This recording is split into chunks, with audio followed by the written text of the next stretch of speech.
ભાગવતનો વક્તા વેદ શાસ્ત્રથી ભણેલો હોય એવા લઈ આવવો જોઈએ તમારે, કે જે આ શ્લોકોનું ગાન કરી શકે, અર્થનો અનર્થ થઈ જાય,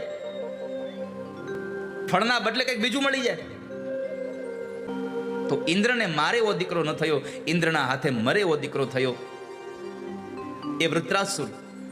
અને એ વૃત્રાસુરથી બચવા માટે ઇન્દ્રએ પણ ભગવાનના નામનું કવચ રાખ્યું છે, નારાયણના નામનું કવચ રાખ્યું છે.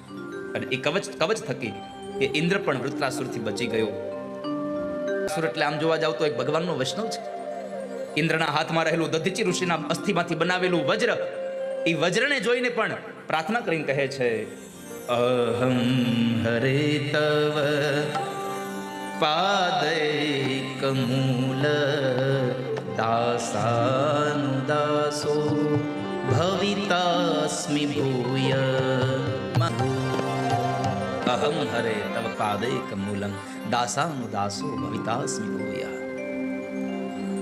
માણસ ભગવાનને સ્તુતિ કરે છે. આ 4 શ્લોકમાં ધર્મ, અર્થ, કામ અને મોક્ષ માંગ્યા છે.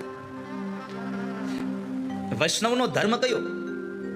તો બતાવ્યું, વૈષ્ણવનો સૌથી મોટો ધર્મ જો કોઈ હોય તો એક જ ધર્મ છે, ભગવાનની શરણાગતિ. એના જેવો બીજો ધર્મ નથી આ સંસારમાં. પ્રભુના શરણમાં શરણાગતિનો ભાવ કરી દેવો એ ધર્મ છે. બીજું, વૈષ્ણવનો અર્થ શું, પૈસો શું? ભગવાનની ભક્તિ એ જ ભગવાનના ભક્તોની નાણું છે.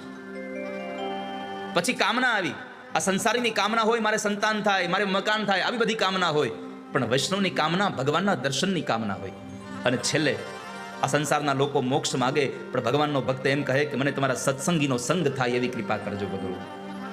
મમોત્તમ શ્લોક જનેષુ સખ્યમ સંસાર ચક્રે સ્વમ ભ્રમત સ્વકર્મ બી. આ સંસારમાં હું ગમે તે યોનિમાં જન્મું, પણ મને તમારા ભક્તોનો સંગ થાય, સત્સંગ મળે એવી કૃપા કરજો.